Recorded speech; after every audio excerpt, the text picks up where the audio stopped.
Hello everyone, welcome to FM class. और आज हम स्टार्ट कर रहे हैं डिविडेंड डिसीजन। ठीक है, उसके पहले एफएम के थोड़े बहुत बेसिक्स देखेंगे and then we will start with the chapter. चलो, I will start with basic. First of all, FM full form financial management.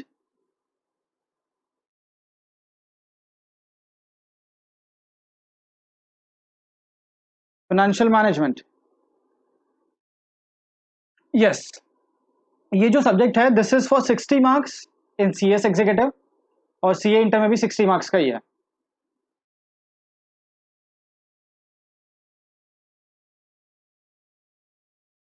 ठीक है, सीएस में this is MCQ based paper, और सीए में ऑब्वियसली हमको सम सॉल्व करने पड़ेंगे। This is subjective.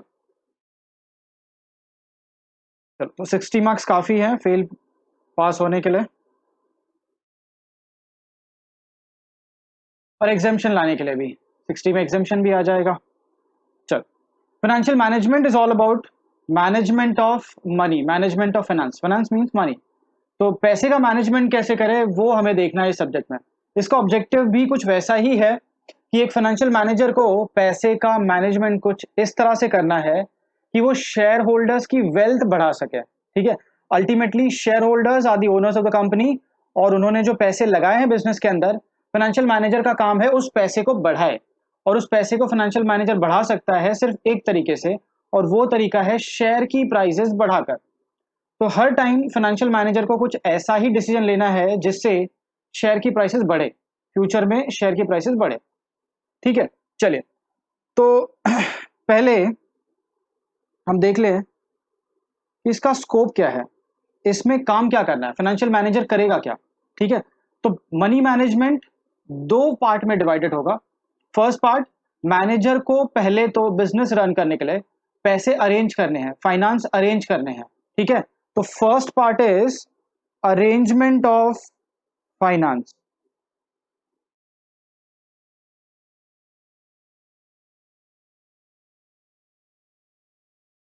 Arrangement of finance,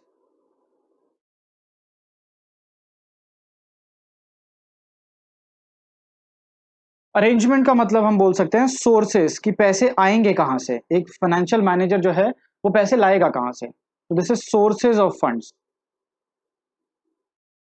और एक बार आपके पास पैसे आ गए तो दूसरा काम है इसको अच्छी तरह से यूटिलाइज करना। तो नेक्स्ट पार्ट इज इफेक्टिव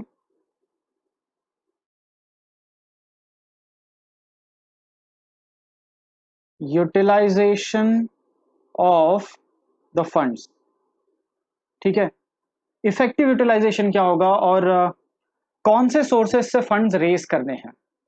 सी, पहली बात, आप ऐसे सोर्सेज से फंड्स रेज करो कि कंपनी को उसके ऊपर कॉस्ट कम से कम आए। सी, हम जब लोन लेने जाते हैं तो हम 10 बैंक में पता करेंगे कि कहाँ पे इंटरेस्ट रेट कम है, हम वहां से लोन लेंगे। ठीक है, सेम वे वैसे ही फाइनेंशियल मैनेजर भी जब फंड्स अरेंज करेगा तो वो देखेगा कि उसकी कॉस्ट कम से कम आए। अगर वो लोन ले रहा है तो इंटरेस्ट कम भरना पड़े, अगर वो शेयर इशू कर रहा है तो डिविडेंड कम देना पड़े, जहां भी चीपेस्ट सोर्स मिल जाए। ठीक है, प्लस उसे सेफ्टी भी देखनी है, और पैसे जहां से मिल रहे हैं क्या टर्म्स एंड कंडीशन है। ठीक है, टर्म्स एंड कंडीशन कितनी है, कितना इंटरेस्ट देना पड़ सकता है, कितना डिविडेंड देना पड़ सकता है, क्या क्या प्रोसीजर्स फॉलो करने पड़ेंगे टू अरेंज दोज फंड्स, ये सारे फैक्टर्स भी हैं। But the main factor is cost. तो आपको ऐसे सोर्सेज से फंड्स अरेंज करना है जहां your capital cost of capital is lowest, जहां आपका कॉस्ट ऑफ कैपिटल कम से कम हो। कैपिटल मतलब जो हम फंड्स अरेंज कर रहे हैं उसका कॉस्ट इज इंटरेस्ट या डिविडेंड। तो आपको इंटरेस्ट और डिविडेंड कम से कम देना पड़े, वैसे सोर्सेज से पैसा अरेंज करो। ये मैं कंपनीज की बात कर रहा हूँ।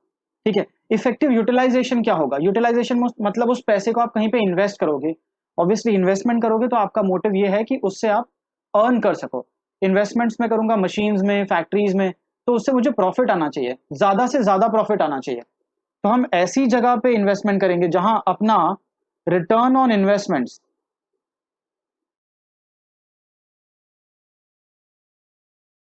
Return on investment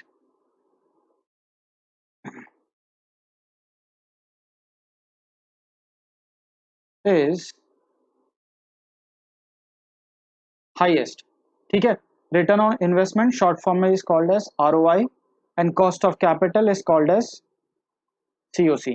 cost of capital is called as COC and return on investment is called as ROI.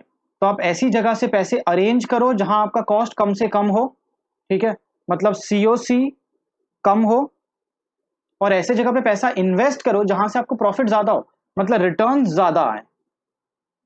तो ये होता है मैनेजमेंट, पैसे का मैनेजमेंट, कॉस्ट कम से कम, रिटर्न ज्यादा से ज्यादा, ठीक है। चलो एक बार ये काम भी हमने कर दिया।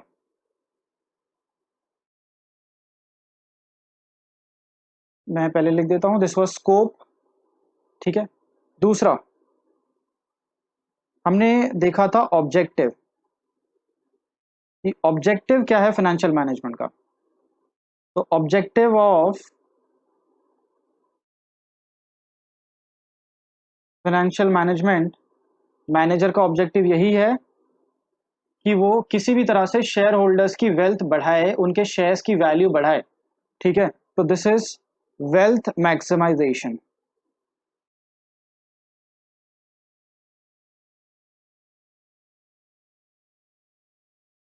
Of share holders. Share holders की वेल्थ बढ़नी चाहिए, ठीक है। This is second point. Third point, और हमें क्या देखना है फाइनेंशियल मैनेजमेंट में? सी फाइनेंशियल मैनेजमेंट, मैनेजर की बात हो रही है, मैनेजमेंट की बात हो रही है। Management is all about decision making, ठीक है। आपको बहुत सारे डिसीजंस लेने पड़ेंगे, तो फाइनेंशियल मैनेजमेंट में भी बहुत सारे डिसीजंस लेने हैं फाइनेंस से रिलेटेड। कितने डिसीजन लेने हैं वो देखिए। इस पे क्वेश्चन भी आ जाता है एमसीक्यू कि ये चीजें financial management, financing decision, investing decision, अलग अलग टाइप की जो डिसीजन है, इसमें से कौन सा एक डिसीजन है जो फाइनेंशियल मैनेजमेंट में नहीं आता, या फिर इसमें से कौन से डिसीजन फाइनेंशियल मैनेजमेंट में आते हैं। कुछ ऐसे एमसीक्यू भी आ सकता है, ठीक है। तो डिसीजंस क्या लेने हैं तुमको अंडर फाइनेंशियल मैनेजमेंट? फर्स्ट, पहले तो आपने देखा कि आपको फंड्स ऐसी जगह से अरेंज करने हैं जहां कॉस्ट कम पड़े, ठीक है। तो पहला डिसीजन उसी से रिलेटेड है। First decision is financing decision. Financing decision का मतलब पैसे कहां से अरेंज करने हैं, ठीक है, फंड्स कहां से लाने हैं। अभी आप पैसे बैंक से लोन लेके भी अरेंज कर सकते हो, डिबेंचर्स इशू करके भी अरेंज कर सकते हो, शेयर्स इशू करके भी अरेंज कर सकते हो। शेयर्स में भी इक्विटी है, प्रेफरेंस है। डिबेंचर्स भी कन्वर्टेबल हो सकते हैं या नॉन कन्वर्टेबल्स हो सकते हैं। बहुत सारे सोर्सेज हैं, उनमें से हम कौन सा सोर्स चूज करेंगे, ठीक है। This is all about financing decision. आपको इसमें देखना पड़ेगा कौन सा सोर्स सस्ता पड़ने वाला है। तो फाइनेंसिंग डिसीजन में आपको ये देखना है कि खर्चा कहाँ आपका कम से कम होगा। इसके ऊपर कुछ चैप्टर्स आपको पढ़ने हैं। First is cost of capital. Cost of capital ये जो चैप्टर है, this is a part of financing decision. उसके बाद है capital structure. Capital structure is also part of financing decision, ठीक है। उसके बाद आपको एक बार एस्टिमेशन करना पड़ेगा कि वर्किंग कैपिटल के लिए कितना पैसा लगेगा, ठीक है। वर्किंग कैपिटल मतलब तुम्हारा स्टॉक हो गया जो बिजनेस में यूज होने वाला है। वर्किंग कैपिटल इज कैपिटल और funds required for day to day working of the business. Day to day working of the business, हम कोई भी बिजनेस स्टार्ट कर लेंगे, फॉर एग्जाम्पल आपने एक प्रेमाइजेस ले लिया, फर्नीचर डाल लिया, मशीन्स डाल लिया, बट रोज काम करने के लिए, रोज के काम करने के लिए आपको वेजेस पे करना पड़ेगा, मटेरियल्स खरीदना पड़ेगा, लाइट बिल पे करनी है, छोटे मोटे खर्चे पे करने हैं। उसके लिए आपको फंड्स चाहिए, और उस फंड्स को बोलते हैं वर्किंग कैपिटल। तो वो भी आपको कहीं ना कहीं अरेंज करना है, एस्टिमेट करना पड़ेगा कि यार मुझे कितना पैसा हर दिन रखना पड़ेगा बिजनेस में, हर महीने कितना पैसा रखना पड़ेगा। तो वर्किंग कैपिटल भी कहीं ना कहीं आप बोल सकते हो कि ये इसका पार्ट बन सकता है, वर्किंग कैपिटल, ठीक है। आपको कितने पैसे लगने वाले हैं, आप कहां कहां से अरेंज करोगे, this is all part of financing decision. Second, second is investing decision. दूसरा डिसीजन लेना है इन्वेस्टिंग का। इन्वेस्टिंग मतलब हम पैसे जो अरेंज कर चुके हैं, ठीक है, या तो शेयर्स इशू करके लाए होंगे, या डिबेंचर्स इशू करके, या लोन लेके, अब उस पैसे को इन्वेस्ट कहाँ करें, ठीक है। इन्वेस्ट ऐसी जगह पे करना है जहां आपको ज्यादा से ज्यादा प्रॉफिट हो सके, प्लस और भी ऑब्जेक्टिव्स हैं। ऑब्वियसली आपका पैसा सेफ भी होना चाहिए, ज्यादा प्रॉफिट के चक्कर में हम कहीं भी इन्वेस्टमेंट नहीं कर देंगे, तो सेफ्टी भी होनी चाहिए। तो आप देखोगे हम कौन सी मशीन खरीदें, कौन से स्टेट में फैक्ट्री चालू करें, ठीक है, और कितनी कैपेसिटी पे काम करें, कौन सा वाला प्रोडक्ट बनाए, कौन सा प्रोडक्ट हम नहीं बनाए। तो ये बहुत सारे डिसीजन आपको लेने पड़ते हैं ताकि आपका प्रॉफिट जो है वो अल्टीमेटली ज्यादा से ज्यादा हो सके। तो इन्वेस्टिंग डिसीजन में आपको एक चैप्टर पढ़ना पड़ेगा, चैप्टर का नाम है कैपिटल बजटिंग।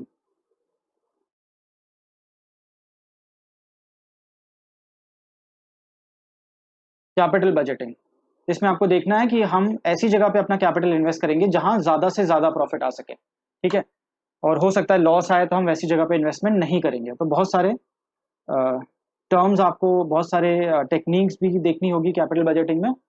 तो एक पूरा का पूरा चैप्टर है इसके ऊपर, इनके ऊपर भी आपको चैप्टर्स मिलने वाले हैं।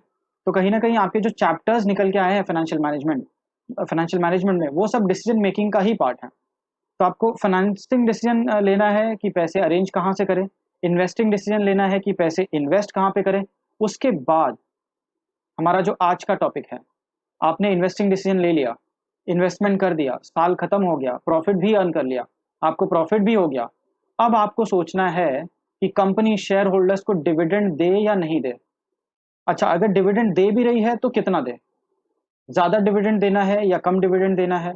ज्यादा डिविडेंड दे दिया तो क्या प्रॉब्लम्स हो जाएंगी, कम डिविडेंड दिया तो क्या प्रॉब्लम्स हो जाएंगी, ठीक है, कहीं शेयर की प्राइस गिर ना जाए, कहीं का शेयर होल्डर्स जो हैं उनको बुरा ना लग जाए और वो शेयर्स बेच करके कंपनी से निकल जाएंगे, शेयर की प्राइसेस गिर जाएंगी, कहीं मार्केट में नेगेटिव इमेज ना क्रिएट हो जाए कंपनी की। बहुत सारी चीजें देखनी है।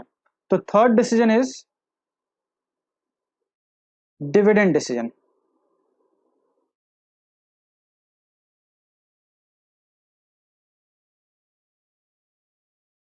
तो आपको एक टॉपिक पढ़ना पड़ेगा, डिविडेंड डिसीजन। चैप्टर का नाम भी डिविडेंड डिसीजन ही होने वाला है, जो आज का अपना टॉपिक है।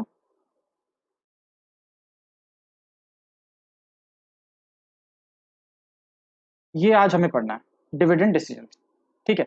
तो मैंने आपको एक बैकग्राउंड दे दिया कि फाइनेंशियल मैनेजमेंट एक्चुअली है क्या, और हम जो टॉपिक पढ़ने जा रहे हैं वो क्या है, ठीक है, उसमें हम क्या क्या देख सकते हैं। तो first of all financial management 60 marks का पेपर होने वाला है आपका, ठीक है। Financial management is all about arrangement of funds and utilization of funds, कि हम पैसे अरेंज कहाँ से करें और फिर उसको यूटिलाइज कैसे करें। तो अरेंजमेंट वहीं से करनी है जहां आपको खर्चा कम से कम पड़े, आपका कॉस्ट ऑफ कैपिटल जो है वो लोवेस्ट हो, और यूटिलाइजेशन वहां पे करना है, इन्वेस्टमेंट वहां पे करना है जहां आपका रिटर्न ज्यादा आए, रिटर्न ऑन इन्वेस्टमेंट ज्यादा हो, पहला part. Then we saw the objective of financial management. Ultimate objective जो है वो सबसे बड़ा जो ऑब्जेक्टिव है वो यही है, wealth maximization of share holders. Share holders ने फाइनेंशियल मैनेजर को काम पे इसीलिए रखा है कि वो शेयर होल्डर्स की जो वेल्थ है वो बढ़ा सके, और वो एक ही तरह से बढ़ा सकता है अगर शेयर की प्राइस वो किसी तरह से बढ़ा दे, और शेयर की प्राइस तब बढ़ेगी जब कंपनी का प्रॉफिट बढ़ेगा। तो अल्टीमेटली कहीं ना कहीं फाइनेंशियल मैनेजर को प्रॉफिट पे ध्यान देना। देन वी सॉ उसको किस टाइप के डिसीजन लेने पड़ सकते हैं। तो तीन टाइप के मोस्टली डिसीजन लेने पड़ सकते हैं। पहला इज फाइनेंसिंग, फंड्स अरेंज कहाँ से करने हैं, उसके ऊपर कुछ चैप्टर्स हम पढ़ेंगे। कॉस्ट ऑफ कैपिटल, मतलब जो फंड्स अरेंज कर रहे हैं वो कितना कॉस्ट पड़ेगा उसका। देन कैपिटल स्ट्रक्चर, स्ट्रक्चर का मतलब होता है एक मिक्स, पूरा एक स्ट्रक्चर बनाना है आपको, ठीक है। तो अगर मैं घर बना रहा हूँ तो घर में यार सिर्फ दीवार नहीं होगी, घर के ऊपर वो एक रूफ भी होगा, उसके अंदर स्टेयर्स भी होंगे, बहुत सारी चीजें होंगी, मतलब सब कुछ मिलके एक घर बनता है। घर का स्ट्रक्चर जो होता है वो हर एक चीज मिलके एक घर बनता है। वैसे ही यहाँ पे कैपिटल भी होगा। कैपिटल सिर्फ लोन नहीं होगा या सिर्फ शेयर्स नहीं होंगे। कंपनी जो है वो मिक्स मेंटेन करती है, एक बैलेंस मेंटेन करती है। वो लोन से भी पैसा लाती है, शेयर्स इशू करके भी पैसा लाती है, ठीक है। उसके पास इक्विटी शेयर्स भी होंगे, प्रेफरेंस शेयर्स भी होंगे, बैंक का लोन भी होगा, डिबेंचर्स भी होंगे, अलग अलग सोर्सेस मिलके तब कैपिटल बनता है। और उसके बाद है उसका यूटिलाइजेशन। तो यूटिलाइजेशन के ऊपर हम देखेंगे कैपिटल बजटिंग का एक topic. And then we have dividend decision, जो अपना आज का टॉपिक है, कि डिविडेंड देना चाहिए या नहीं देना चाहिए, कितना देना चाहिए, कम ज्यादा, उसका इफेक्ट क्या होने वाला है, ठीक है। और कुछ लोगों की थियरी है इस डिविडेंड के ऊपर, वो थियरी हमें देखनी है।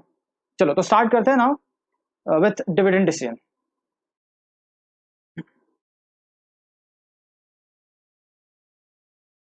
फर्स्ट ऑफ ऑल ये टर्म समझना पड़ेगा कि यार डिविडेंड क्या है, ठीक है। चलो तो let's see what is dividend.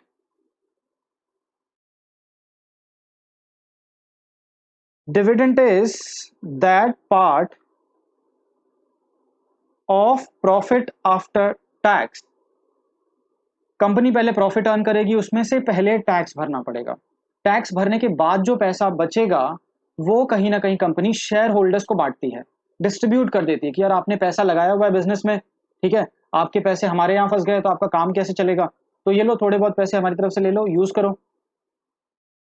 तो कहीं ना कहीं अगर कंपनी अर्न कर रही है तो कहीं ना कहीं वो शेयर होल्डर्स के पैसे लेके अर्न कर रही है। शेयर होल्डर्स ने पैसा कंपनी को दिया है तो कंपनी इज अर्निंग प्रॉफिट। तो at the end of the year company सोचती है कि शेयर होल्डर्स को थोड़ा बहुत पैसे रिटर्न कर देने चाहिए ताकि उनका भी काम चलते रहे। कुछ लोग सिर्फ इसी बेसिस पे इन्वेस्टमेंट करते हैं कि उनको डिविडेंड आता रहेगा तो उनका जो डेली का खर्चा है वो निकलता रहेगा। तो it is that part of profit after tax which is distributed and distributed to whom? It is distributed to the shareholders. Okay, तो it is that part of profit after tax. अगर company को profit होगा तो ही वो dividend बांटेगी, profit में से ही बांटेगी, otherwise नहीं बांटेगी। ठीक है, तो डिविडेंड का मतलब आज से कहीं ना कहीं इट इज प्रॉफिट जो कंपनी ने शेयर होल्डर्स को बांट दिया। ठीक है, चलिए, this is dividend, first thing. Second, ठीक है, दिस इज डिविडेंड। डिविडेंड का मतलब कंपनी ने जो पैसे, जो प्रॉफिट हुआ था कंपनी को, वो शेयर होल्डर्स को बांट दिया। नेक्स्ट पार्ट, चल डिविडेंड देने से या ना देने से कंपनी के शेयर की प्राइस पे क्या फर्क पड़ेगा, तो वो देखना है आपका।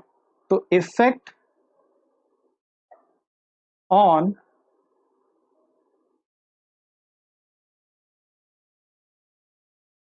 Share price, effect on share price. ठीक है, दो केसेस हो सकते हैं, या तो कंपनी ज्यादा डिविडेंड देगी या कम डिविडेंड देगी। ठीक है, let's say first case, low rate of dividend.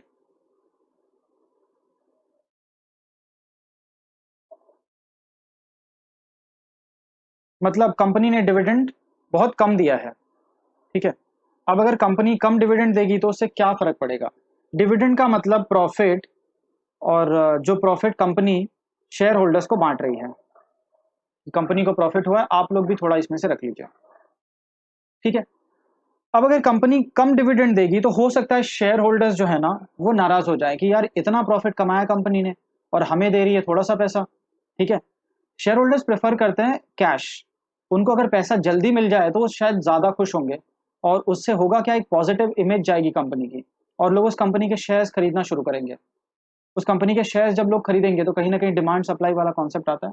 ज्यादा लोग उस शेयर की डिमांड करेंगे तो शेयर की प्राइस बढ़ने लगेगी, और कहीं ना कहीं इससे शेयर होल्डर्स को फायदा होगा, जो बाकी के शेयर होल्डर्स हैं उनको फायदा होगा। तो अगर कंपनी कम डिविडेंड देती है तो इससे एक फर्क हो सकता है कि कंपनी का शेयर प्राइस प्रेजेंट में, शेयर प्राइस प्रेजेंट में गिर जाए, प्रेजेंट में कंपनी का शेयर प्राइस गिर जाए। लेकिन इसका एक एडवांटेज भी हो सकता है, अगर कंपनी कम डिविडेंड बांटेगी, सारे पैसे खुद रखेगी, ठीक है, तो हो सकता है नेक्स्ट ईयर जब कंपनी के पास ये पिछले साल का भी प्रॉफिट पड़ा होगा रिजर्व्स के अंदर, पिछले साल का प्रॉफिट पड़ा होगा रिजर्व्स के अंदर, तो उसको यूज करके कंपनी नेक्स्ट ईयर और प्रॉफिट कमा सकती है। ठीक है, नेक्स्ट ईयर और प्रॉफिट कमा सकती है। उससे होगा क्या, जब नेक्स्ट ईयर कंपनी ज्यादा प्रॉफिट कमाएगी तो नेक्स्ट ईयर ज्यादा प्रॉफिट होने की वजह से हो सकता है शेयर्स का प्राइसेस नेक्स्ट ईयर बढ़ जाए, फ्यूचर में शेयर की प्राइसेस बढ़ सकती है। तो share prices in future might increase, ये हो सकता है। ठीक है, दूसरा केस, अगर कंपनी ने लो रेट ऑफ डिविडेंड दिया, हाई रेट ऑफ डिविडेंड दिया,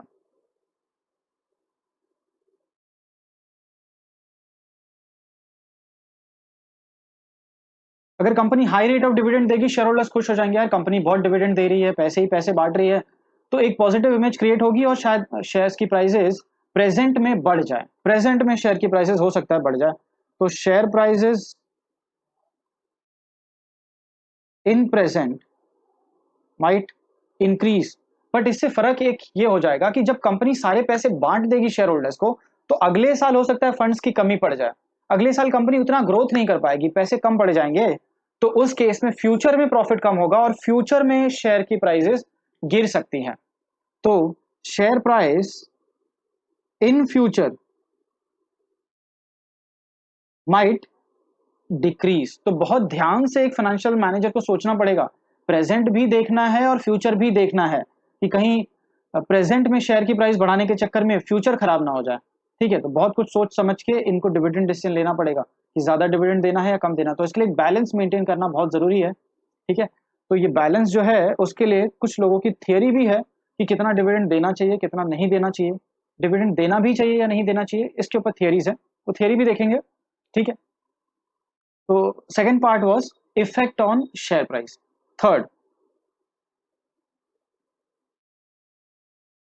अब ये जो डिविडेंड है ना, डिविडेंड एक्चुअली होता क्या है, ये प्रॉफिट का एक पार्ट है। ठीक है, मैंने बोला डिविडेंड प्रॉफिट का ही एक पार्ट है जो कंपनी शेयर होल्डर्स को डिस्ट्रीब्यूट कर देती है। तो प्रॉफिट के दो पार्ट निकलते हैं, प्रॉफिट के दो पार्ट निकलते हैं। पहला, कंपनी डिस्ट्रीब्यूट कर देगी dividend, company will distribute dividend, company profit में से डिविडेंड बांट सकती है। और जो पैसा बच गया डिविडेंड बांटने के बाद, जो पैसा बच गया, फॉर एग्जांपल कंपनी ने इस साल अर्न किए थे 100 रुपीज, उसमें से 60 बांट दिए शेयर होल्डर्स को, तो उनके पास 40 तो बच गए। वो 40 को बोलते हैं रिटेन्ड अर्निंग्स, कंपनी ने अपने पास रिटेन कर लिया, रिटेन्ड अर्निंग्स, रिटेन्ड अर्निंग्स। इसको हम रिजर्व भी बोल सकते हैं, कंपनी ने अपने पास रिजर्व रख लिया। तो 100 में से 60 रुपए शेयर होल्डर्स को बांट दिए, 40 रुपए खुद के पास रख लिए, रिटेन्ड अर्निंग्स। तो प्रॉफिट के दो पार्ट होने वाला है, एक जो पैसा हम शेयर होल्डर्स को बांटेंगे, दूसरा जो कंपनी अपने पास रख लेगी, रिटेन कर लेगी। ठीक है, इससे होगा क्या, कंपनी जब पैसे अपने पास रिटेन करेगी, कंपनी का प्रॉफिट, एक तो मान लो जो पुराना कैपिटल था वो है ही है, करंट प्रॉफिट भी रख लिया अपने पास, तो और पैसे बढ़ गए, अगले साल और उस पैसे को यूज करके और प्रॉफिट कमा सकते हैं। तो जो रिटेन्ड अर्निंग्स है ना, उससे कंपनी की ग्रोथ होती है। हम जितना ज्यादा पैसा रिटेन करेंगे, उससे कंपनी की उतनी ज्यादा ग्रोथ होगी। कंपनी जितना ज्यादा पैसा रिटेन करेगी, उतना ज्यादा उसका ग्रोथ होगा। अगर हम इंडिविजुअल, एज एन इंडिविजुअल भी सोचें, मान लो हम बिजनेस कर रहे हैं, हमें जो प्रॉफिट होता है हम सारा कुछ विड्रॉ कर लेते हैं, खर्च कर देते हैं, तो बिजनेस ग्रो कैसे करेगा? बिजनेस तभी ग्रो करेगा जब बिजनेस का पैसा विड्रॉ ना करके बिजनेस का प्रॉफिट बिजनेस में ही इन्वेस्ट करते जाओ, री इन्वेस्ट करते जाओ, तब बिजनेस ग्रो करेगा। सिंपल सा मंत्र है। ठीक है, वैसे ही यहाँ पे भी है, अगर कंपनी सारा पैसा डिविडेंड में बांट देगी तो शायद ग्रोथ उतनी नहीं होगी। Third part. फोर्थ, ठीक है, फोर्थ पार्ट। अब यहाँ पे कुछ थियरीज है कि डिविडेंड बांटने से शेयर की प्राइस पे फर्क पड़ता है या नहीं पड़ता। ठीक है, डिविडेंड बांटने से शेयर की प्राइस पे फर्क पड़ेगा या नहीं पड़ेगा। तो यहाँ पे डिविडेंड थियरीज हैं,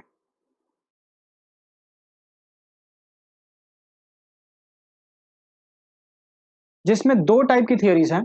कुछ लोग बोलते हैं कि बिल्कुल अगर आप डिविडेंड बांटोगे तो शेयर की प्राइस पे फर्क पड़ेगा, डिविडेंड इज रेलेवेंट। ठीक है, dividend is relevant as far as share price is concerned. और दूसरी थियरी ऐसी है जो बोलती नहीं नहीं, डिविडेंड डिस्ट्रीब्यूशन इज इररेलेवेंट, आप डिविडेंड बांटो या नहीं बांटो, शेयर की प्राइस पे तो कोई फर्क नहीं पड़ने वाला अल्टीमेटली। ठीक है, तो पहले रेलेवेंस थियरी कि रेलेवेंट बोलने वाले कितने लोग हैं, और दूसरा इररेलेवेंस थियरी। ये इररेलेवेंट बोलने वाले कितने लोग हैं। ठीक है, तो रेलेवेंस थियरी में दो लोग हैं, Gordon,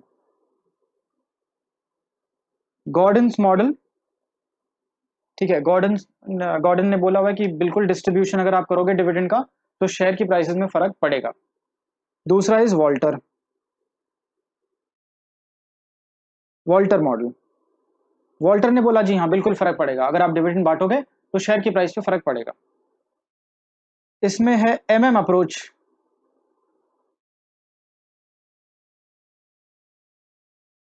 MM approach.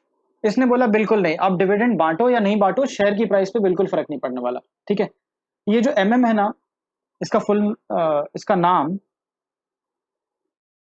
Modi ग्लियानी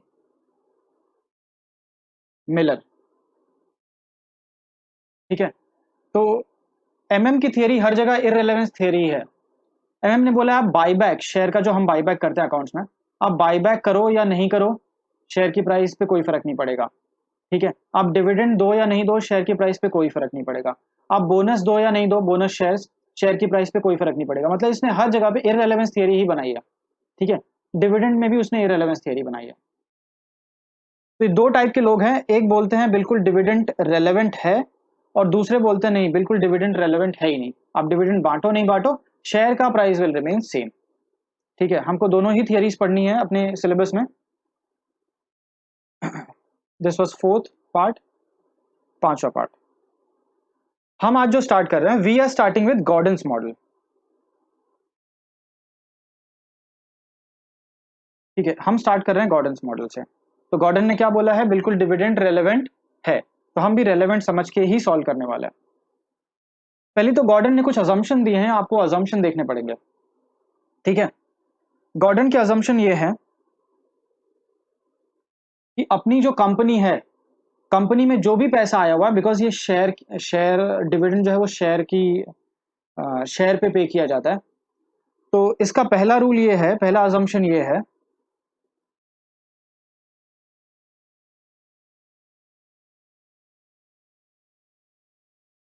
assumptions first,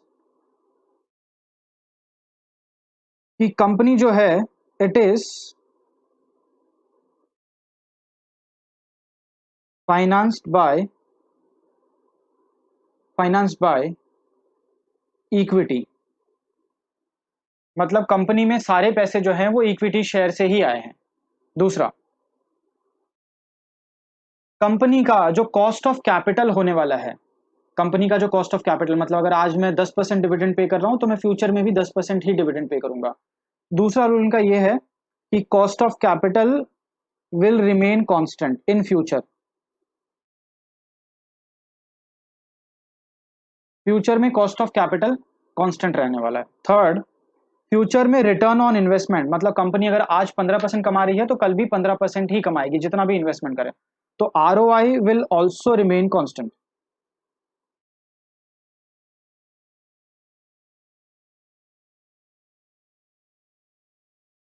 fourth objective, company में जो ग्रोथ होगा, ठीक है, एवरी ईयर हम ज्यादा पैसे इन्वेस्ट करेंगे तो ऑब्वियसली हर साल प्रॉफिट भी बढ़ता जाएगा, तो जो ग्रोथ भी होने वाली वो इक्वली होगी।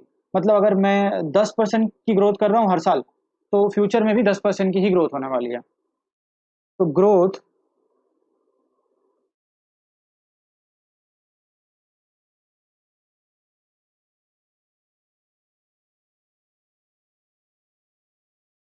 विल रिमेन कांस्टेंट, ठीक है। तो ये इसके अजम्पशंस हैं। कभी कभी थियरी में भी आ जाता है गॉर्डन के अजम्पशंस बताओ, तो अजम्पशंस हमने देख लिया, ठीक है। चलिए अब गॉर्डन के बारे में थोड़ा और पढ़ लेते हैं। सिक्स, इसका फॉर्मूला क्या है, ठीक है। तो गॉर्डन के हिसाब से शेयर की वैल्यू जो निकाली जाएगी, ठीक है, शेयर की वैल्यू वो क्या होगी गॉर्डन के हिसाब से। तो शेयर प्राइस आज के दिन हम बैठ के अभी शेयर की वैल्यू निकाल रहे हैं, उसको बोलते हैं पीरियड जीरो, ठीक है।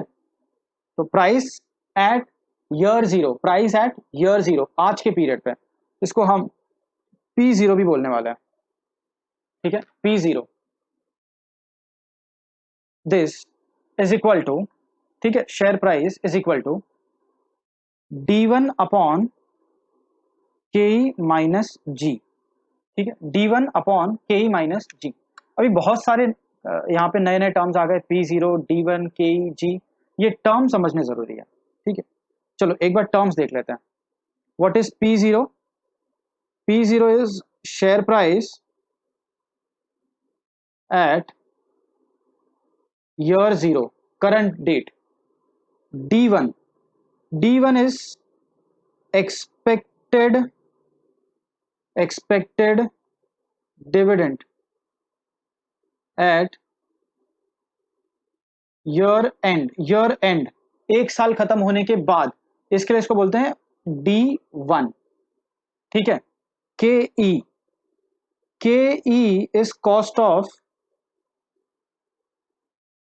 इक्विटी, कॉस्ट ऑफ इक्विटी, ठीक है, कि हमने जो इक्विटी शेयर होल्डर से पैसा लिया है, आखिर वो इक्विटी शेयर होल्डर्स कितना डिविडेंड एक्सपेक्ट करते हैं, इक्विटी शेयर होल्डर्स कितना डिविडेंड एक्सपेक्ट करते हैं।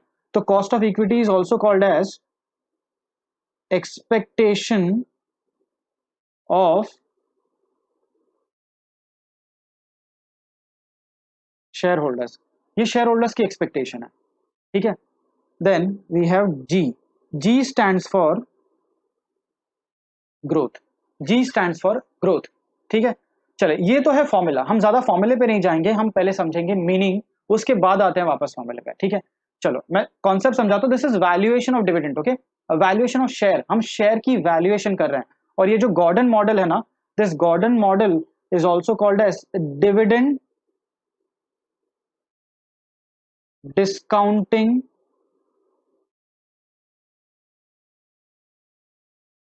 मॉडल, डिविडेंड डिस्काउंटिंग मॉडल, कि कंपनी जितना डिविडेंड देती जा रही है उस डिविडेंड की वैल्यू निकालो, कि आपको फ्यूचर में आगे के 50 साल या 20 साल 10 साल जितना भी डिविडेंड मिलने वाला है उनकी वैल्यू को ऐड कर दो, ठीक है। मान लो मुझे हर साल 100 रुपए का डिविडेंड मिलने वाला है, ठीक है, हर साल 100 रुपए का, तो 10 साल में हो गया 1000, तो 1000 रुपए मुझे इन ऑल पूरे इस शेयर से मिलने वाला है, तो शेयर की वैल्यू 1000 होनी चाहिए ऐसे।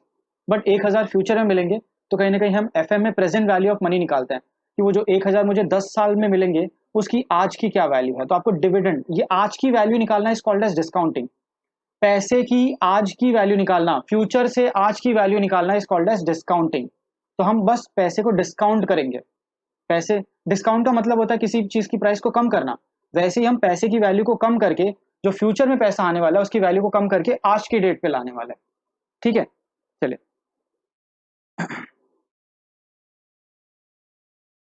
तो हम देख रहे थे वैल्यूएशन ऑफ शेयर।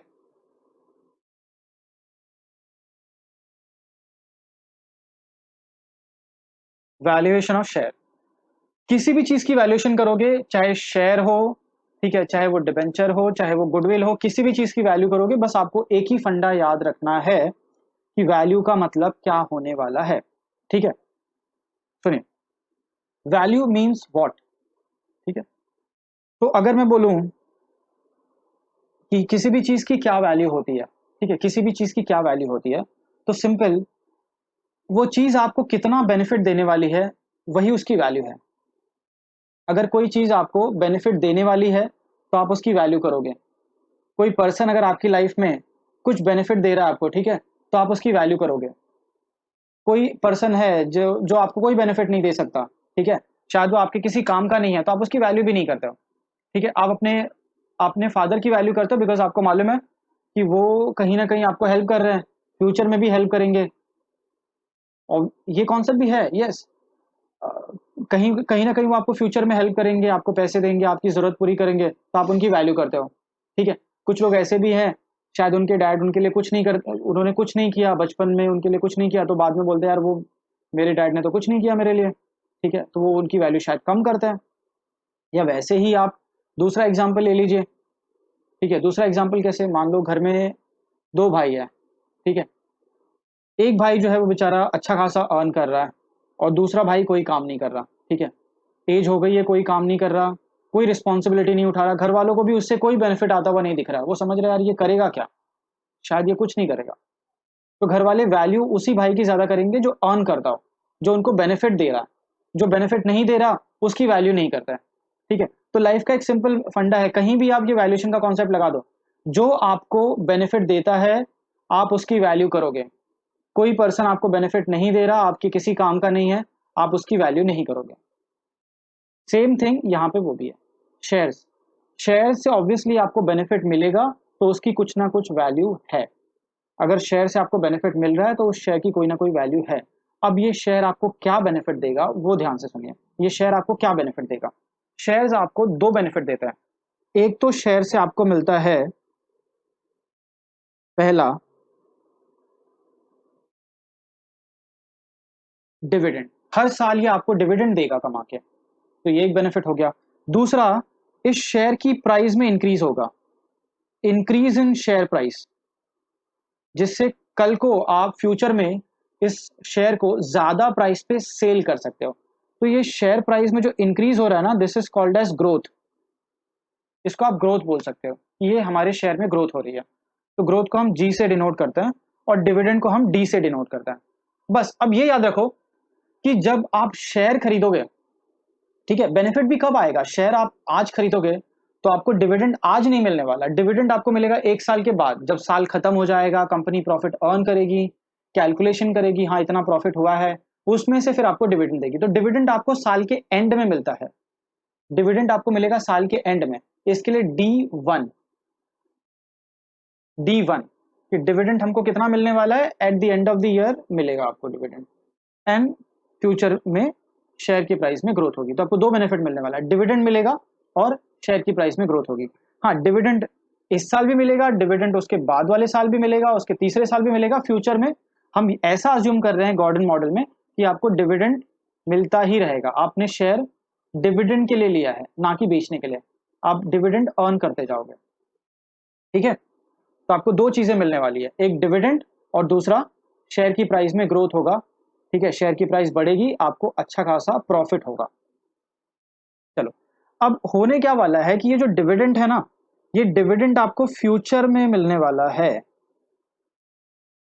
डिविडेंड आपको फ्यूचर में मिलने वाला है, ठीक है। ये ग्रोथ भी आपको फ्यूचर में मिलेगी, ग्रोथ भी आपको जो मिलने वाली है वो फ्यूचर में मिलने वाली है। अब प्रॉब्लम ये है कि हमको शेयर तो आज खरीदना है ना, पैसा तो आज जाने वाला है, तो बेनिफिट फ्यूचर में मिल रहा है, आज का पैसा आज जो आप खर्चा करने वाले हो, और बेनिफिट आएगा कल, कल मतलब फ्यूचर में। तो आज का पैसा और फ्यूचर का पैसा they can not be compared. FM में तो हम बिल्कुल ऐसा नहीं कर सकते, हम फ्यूचर के पैसे को आज की वैल्यू पे कन्वर्ट करेंगे और फिर उसको कंपैरिजन करेंगे, ठीक है। तो आपको करना क्या होगा, इस डिविडेंड को आज की वैल्यू पे लेके आना है, मतलब डिस्काउंटिंग करनी है, इस फ्यूचर डिविडेंड की आपको डिस्काउंटिंग करनी है, फ्यूचर डिविडेंड की आपको डिस्काउंटिंग करनी है, ठीक है। डिस्काउंटिंग कैसे करोगे हम वो भी देखेंगे। तो आपको दो बेनिफिट मिलेंगे, एक डिविडेंड और एक शेयर की प्राइस में इंक्रीमेंट, ठीक है। लेकिन गॉर्डन मॉडल जो है वो सिर्फ डिविडेंड की बात करता है, वो शेयर के प्राइस में जो इंक्रीमेंट हो रहा है उसको ज्यादा कंसीडर नहीं करता, ठीक है। तो उसका फॉर्मूला हम देखेंगे वो कैसे बन रहा है। अब आते हैं फॉर्मूला पर। फॉर्मूला में वापस लिख रहा हूं कि P0 मतलब अगर मैं आज डिविडेंड शेयर की प्राइस निकाल रहा हूं तो शेयर की प्राइस कैसे निकालनी है, आपको क्या बेनिफिट मिलेगा, डिविडेंड मिलेगा, एवरी ईयर क्या मिलेगा, डिविडेंड, D1, ठीक है, D1 डिवाइड बाय फॉर्मूला था KE माइनस जी। अब बहुत ध्यान से सुनिए, ये KE माइनस जी मैंने क्यों किया है, ठीक है। आपको हर साल मिलेगा डिविडेंड, और KE जो है, this KE is share holders का एक्सपेक्टेशन, एक्सपेक्टेड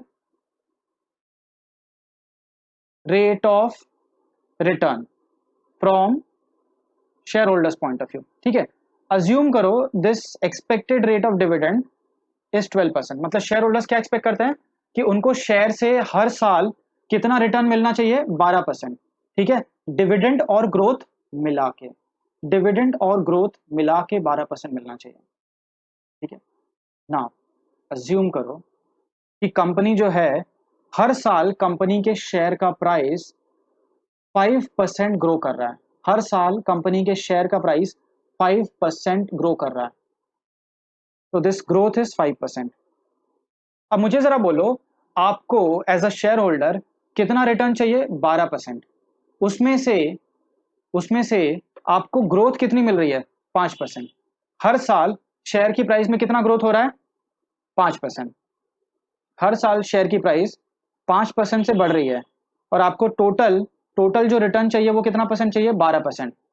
मतलब अगर 5% आपको शेयर की वैल्यू बढ़ने से मिल जा रहा है तो आपको डिविडेंड कितना चाहिए, 7% आपको डिविडेंड चाहिए।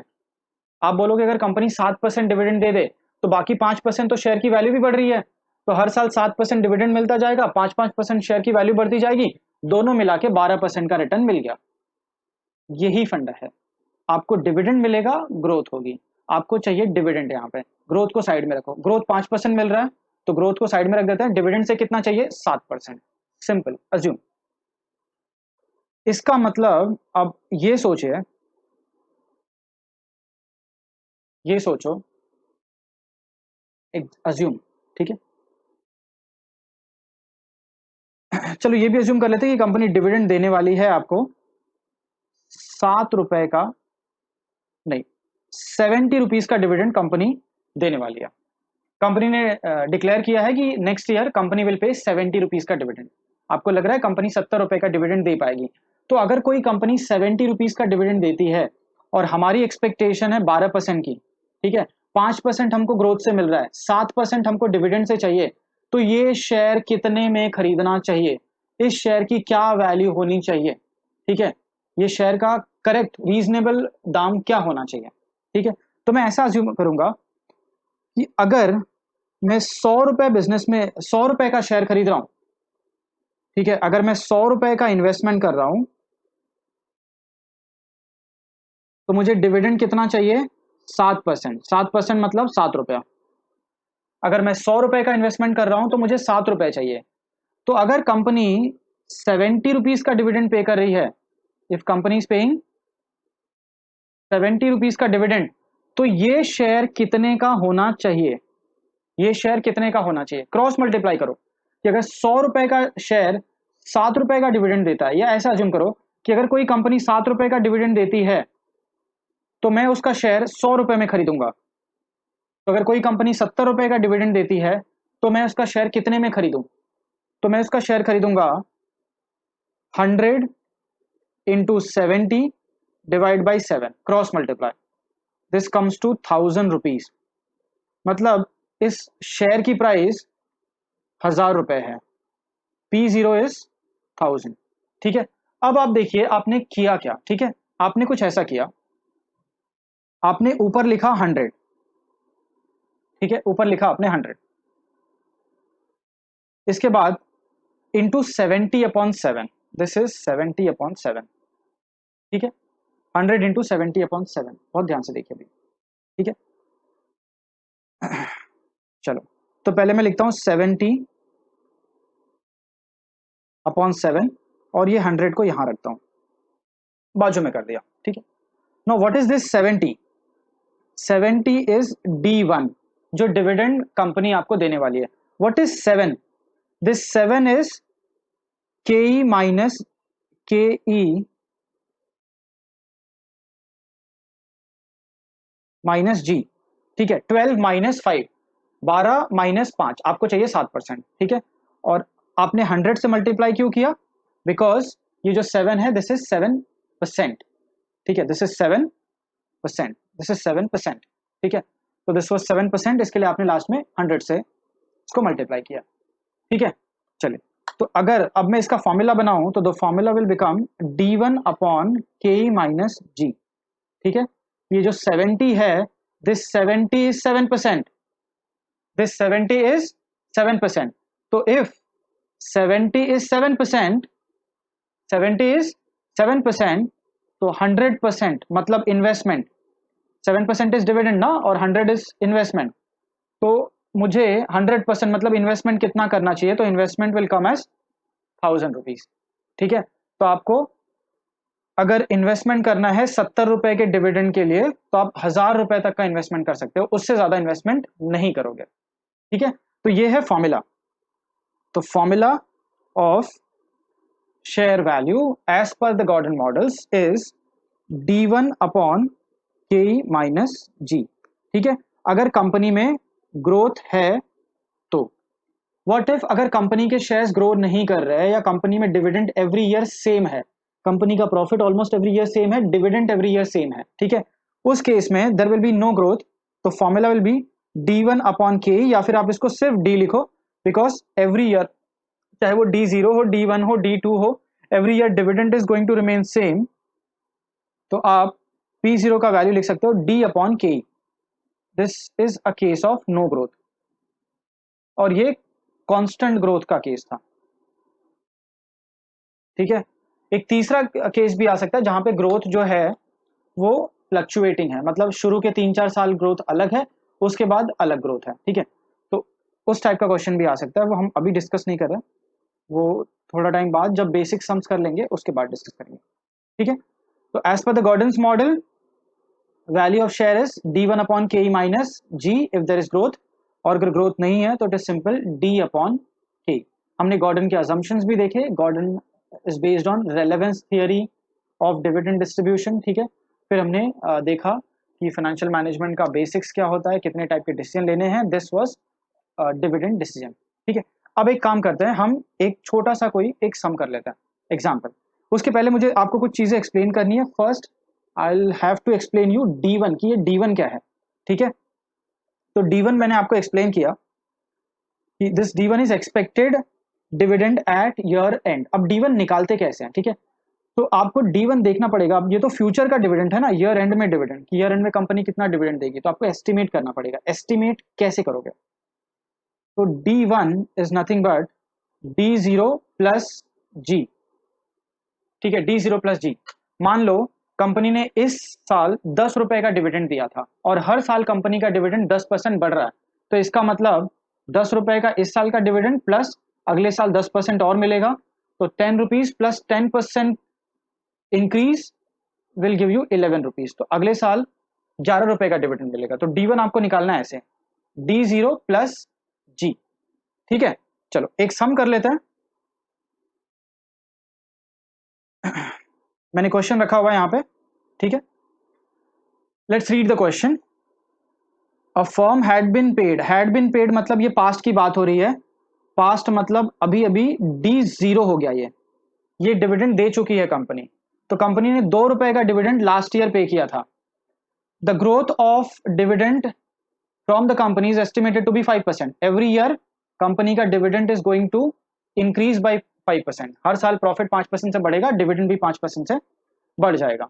Determine the estimated market price मतलब P0 of the equity share if the estimated growth rate of dividend rises to 8%, 3%. Also find out the present market price of the share given that the required rate of return, that is KE, मतलब investors की expectation is 15% from the company. अब ध्यान से सुनो, 15% अगर investors expect करते हैं और कंपनी में जो शेयर है वो 5% ग्रो कर रहा है, हर साल 5% शेयर ग्रो कर रहा है, मतलब उनको डिविडेंड से चाहिए खाली 10%। 5% तो शेयर की वैल्यू ही बढ़ रही है, बेच के मिल जाएगा शेयर। 10% डिविडेंड से मिल जाए तो डिविडेंड से 10 प्लस शेयर बेच के 5, दोनों मिलके हो जाएंगे 15, ठीक है। चलो ये क्वेश्चन हमको सॉल्व करना है। तो एक बार हमें ग्रोथ लेना है 5%, एक बार हमको ग्रोथ लेना है 8%, और एक बार हमको ग्रोथ लेना है 3%, ओके। चलो तो G is going to be 5%, 8% and 3%। D0 जो है वो 2 रुपया है और KE इज 15%, ठीक है। चलो तो सॉल्व करते हैं।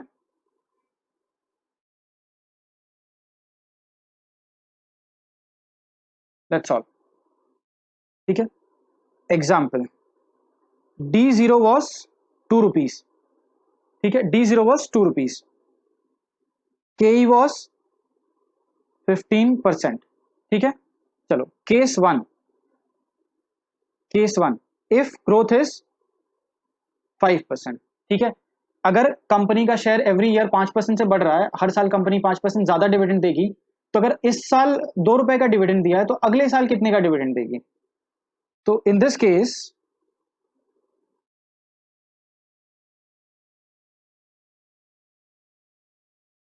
Case D1 is going to be D0 plus जी।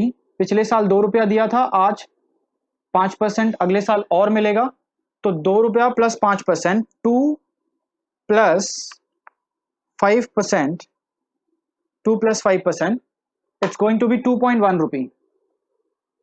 मतलब अगले साल कंपनी अगर इस साल 2 रुपया दिया था तो नेक्स्ट ईयर 2.1 रुपी देगी, मतलब ग्रोथ वाला केस है, ठीक है।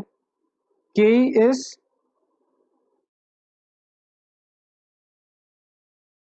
15% and G is 5%. What will be value of share?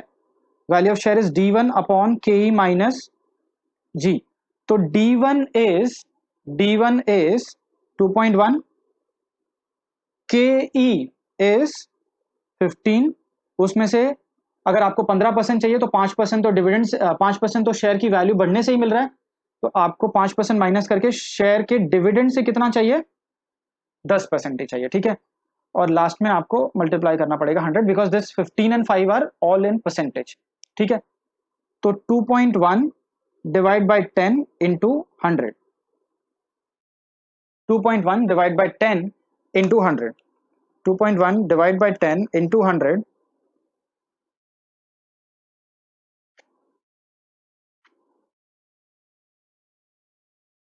Will give you 21 rupees. मतलब इस कंपनी का शेयर आपको 21 रुपए के नीचे ही खरीदना है। 21 रुपए से अगर ऊपर ये शेयर मिल रहा है 21 रुपए से ज्यादा प्राइस पे, तो आपको नहीं खरीदना चाहिए। इस शेयर की वैल्यू ज्यादा से ज्यादा 21 रुपए होनी चाहिए, ठीक है। आपकी एक्सपेक्टेशन के हिसाब से this share should be selling for 21 rupees in the market, not more than that.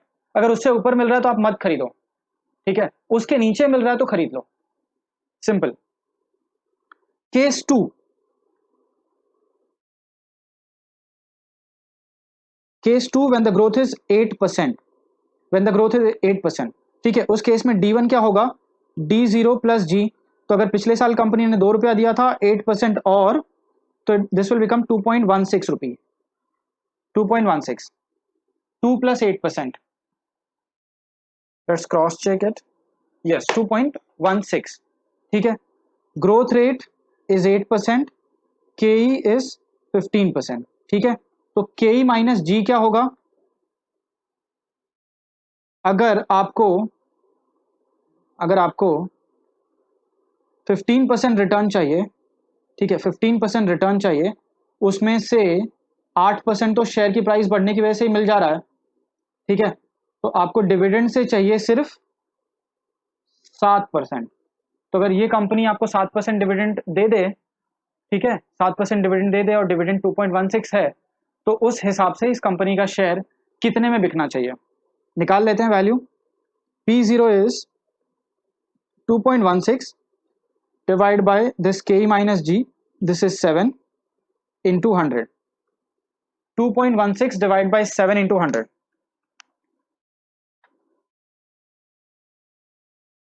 This comes to 30.86।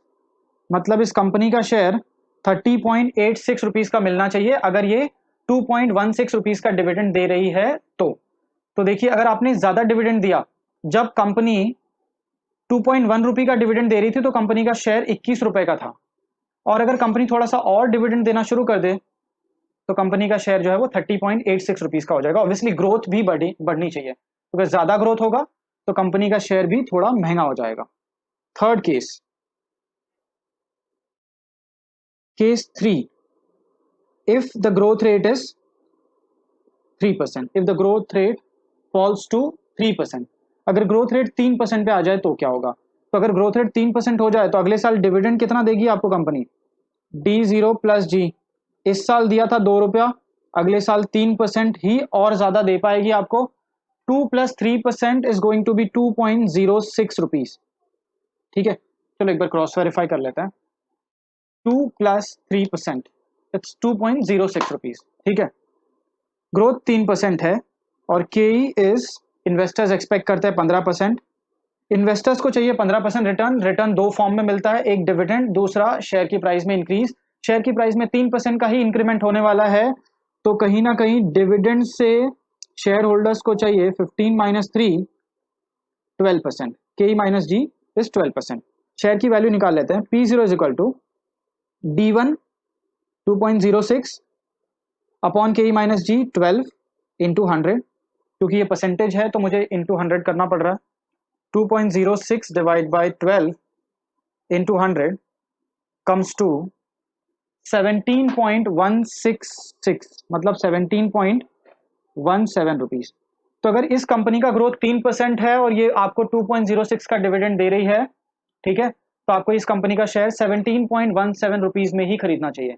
उससे कम में ही खरीदो, उससे ज्यादा में नहीं, ठीक है।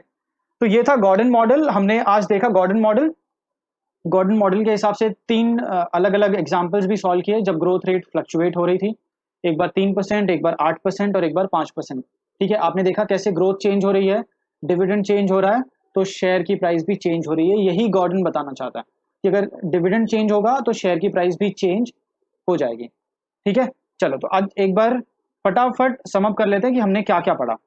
First we saw financial management का स्कोप क्या है, उसमें काम क्या करना है। तो एक फाइनेंशियल मैनेजर को फंड्स अरेंज करने हैं और उसको यूटिलाइज करना है। अरेंज ऐसी जगह से करना है कि कॉस्ट कम से कम आए, यूटिलाइज ऐसी जगह पे करना है जहां इन्वेस्टमेंट से रिटर्न ज्यादा से ज्यादा आए। ठीक है, फिर objective of financial management was wealth maximization, share holders की वेल्थ बढ़ानी है। वो एक ही तरीके से बढ़ सकती है जब आप शेयर प्राइस को बढ़ाओगे। ठीक है, देन वी सॉ कितने टाइप के डिसीजन लेने पड़ सकते हैं इस शेयर की वैल्यू को बढ़ाने के लिए। तो first financing, then investing and then dividend decision. उसके बाद डिविडेंड होता क्या है, तो dividend is part of profit which is distributed by company to the share holders. ठीक है, उसके बाद डिविडेंड का शेयर प्राइस पे क्या इफेक्ट पड़ेगा, तो शेयर प्राइस कम भी हो सकती है, ज्यादा भी हो सकती है। प्रेजेंट में अलग इफेक्ट आ सकता है, फ्यूचर में अलग इफेक्ट आ सकता है।